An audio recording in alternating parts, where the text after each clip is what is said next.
ایک जिन ने हजरत सुलेमान की अंगूठी चुरा ली तो तख्त ओ ताज सब कुछ उसके हाथ में चला गया।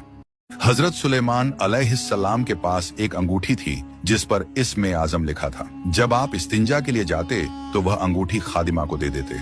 एक दिन अल्लाह के हुक्म से एक जिन सखर ने आपकी शक्ल इख्तियार की और खादिमा से अंगूठी लेकर तख्त पर बैठ गया। सब जिनों इंस और परिंदे उसके सामने झुक गए। हजरत सुलेमान बेतख्तो ताज होकर दरबदर हुए।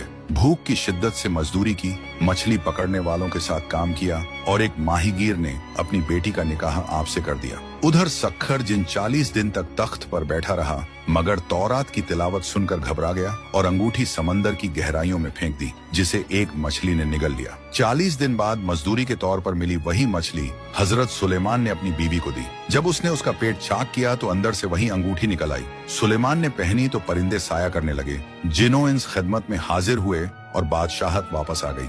ये वाकया बताता है कि हुकूमत और ताकत इंसान की नहीं बल्कि अल्लाह की अमानत है, जिसे चाहे दे और जब चाहे वापस ले।